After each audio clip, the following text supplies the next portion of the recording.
Coonoor Sims பூங்காவில் தொடங்கியிருக்கும் பழ கண்காட்சியை ஏராளமான சுற்றுலா பயணிகள் ஆர்வமுடன் கண்டு ரசித்து வருகின்றனர். இது குறித்தான கூடுதல் விவரங்களை செய்தியாளர் சிவசாமியிடம் கேட்கலாம். சிவசாமி, பழ கண்காட்சிக்காக செய்யப்பட்டிருக்கும் ஏற்பாடுகள் என்ன? இது பற்றிய முழுமையான விவரங்கள். நீலகிரி மாவட்டத்திற்கு வரும் சுற்றுலா பயணிகள் உதகைக்கு அடுத்ததாக குன்னூரில் இருக்கக்கூடிய சுற்றுலா தலங்களை காண அதிக ஆர்வம் காட்டுவது வழக்கம்.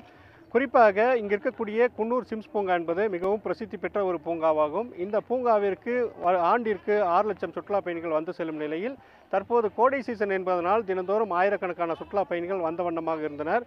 இந்த நிலையில்தான் கோடை விழாவின் நிறைவு நிகழ்ச்சியான பழ கண்காட்சியானது இன்றைய தினம் தொடங்கி இருக்கிறது. இன்று காலை 10 மணி அளவில் மாவட்ட ஆட்சித்தலைவர் அருணா அந்த கண்காட்சியை தொடங்கி வைத்திருக்கிறார். இந்த கண்காட்சியின் பிரத்யேக சிறப்பு அம்சமாக 5.5 டன் பழங்களை கொண்டு பல்வேறு வடிவங்கள் காட்சிப்படுத்தப்பட்டிருக்கிறது. எங்கள் ஒவ்வொரு அரங்கிலும் ஒவ்வொரு விதமான பழங்களை கொண்டு காட்சிகள் படுத்தப்பட்டிருக்கிறது. அந்த காட்சிகளைத்தான் நமது ஒளிப்பதிவாளர் நித்தின் காட்டிக் கொண்டிருக்கிறார். காலை தொடங்கிய இந்த பழ கண்காட்சியை காலை முதலே சற்று மழை பெய்து வந்தாலும் அதனையும் பொருட்படுத்தாமல் ஆயிரக்கணக்கான சுற்றுலா பயணிகள் இந்த பழ கண்காட்சிக்கு வந்து குடைபிடித்தவாறு நனைந்தபடியே கண்டு ரசித்து செல்கிறார்கள். இந்த ஆண்டின் சிறப்பு அம்சமாக 1.5 டன் திராட்சை பழங்களை கொண்டு 6 அடி அகலத்தில் 15 அடி உயரத்திலான கிங்காங் உருவமானது அந்த முகப்பு பகுதியில் அமைக்கப்பட்டிருக்கிறது. அது வரும் சுற்றுலா பயணிகள் சிறுவர்கள் முதல் பெரியவர்களை வரை மிகவும் கவர்ந்திருக்கிறது. அதே போல இந்த சிம்ஸ் பூங்கா தொடங்கி 150 ஆண்டுகள் ஆவதை குறிக்கும் விதமாக 150 பழ வகைகள் காட்சிப்படுத்தப்பட்டிருக்கிறது. தற்போது நம்மிடையே சில சுற்றுலா பயணிகள் இருக்கிறார்கள். இந்த பழ கண்காட்சி குறித்து அவர்களிடம் கேட்டு அறிந்து கொள்ளலாம். வணக்கம், நீங்க எங்கிருந்து வந்திருக்கீங்க? இந்த பழ கண்காட்சி எப்படி இருக்குதுங்க? நாங்கள் மதுரை மாவட்டத்திலேருந்து குன்னூரில் உள்ள சிம்ஸ் பார்க்குக்கு பழ கண்காட்சி பார்க்கறதுக்காகவே ஸ்பெஷலாக வந்திருக்கோங்க. இங்கே வந்து ஒவ்வொரு மாவட்டத்தோட ஸ்பெஷலாக இருக்கிற பழங்களை வச்சு குழந்தைகளை கவரும் வண்ணமாக வெவ்வேறு மிருகங்கள், கரடி, பட்டாம்பூச்சி, பல வகையான கண்கவரும் சிற்பங்கள் செஞ்சுருக்காங்க. ஒன்று பார்க்கறதுக்கு ரொம்ப ரம்யமாக இருக்குது. இந்த மலையிலையும் நாங்கள் இடைவிடாது இதை பார்க்கறதுக்கு அதுக்காக தான் வந்தோம்.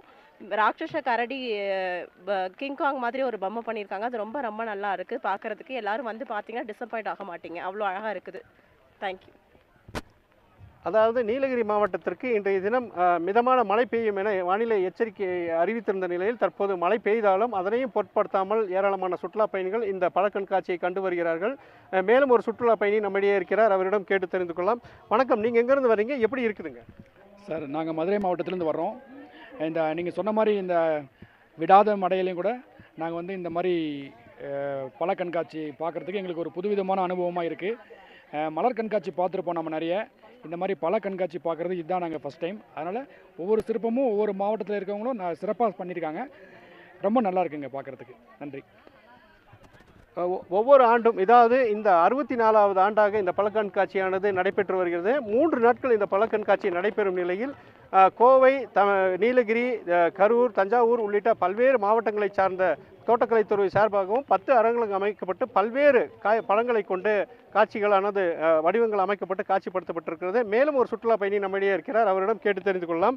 வணக்கம், நீங்கள் எங்கேருந்து வந்திருக்கீங்க? எப்படி இருக்குங்க கண்காட்சி? வணக்கங்க, நான் திருவண்ணாமலை டிஸ்ட்ரிக்ட்லேருந்து வரேன். ரொம்ப நல்லா பண்ணியிருக்காங்க, ரொம்ப சந்தோஷமாக இருக்குது பார்க்கறதுக்கு. நாங்கள் ஃபேமிலியோட நல்லா என்ஜாய் பண்ணுறோம்.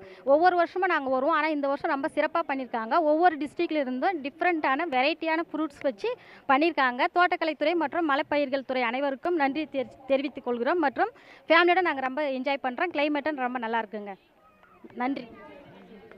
அதாவது ஒவ்வொரு ஆண்டும் இந்த பழ கண்காட்சி என்பது கோடை விழாவின் நிறைவு நிகழ்ச்சியாக தான் நடத்தப்படுவது வழக்கம். அதே போல தான் இந்த ஆண்டும் நிறைவு நிகழ்ச்சியாக இன்றைய தினம் தொடங்கி இருக்கிறது. 3 நாள் நடைபெறும் இந்த பழ கண்காட்சியை சுமார் 1 லட்சம் பேர் வந்து பார்ப்பார்கள் என்பதனால் அதற்கான ஏற்பாடுகளும் செய்யப்பட்டிருக்கிறது. விவரங்களுக்கு நன்றி சிவசாமி. உடனுக்குடன் செய்திகளை தெரிந்து கொள்ள சன் நியூஸ் பெல் ஐகானை கிளிக் பண்ணுங்க.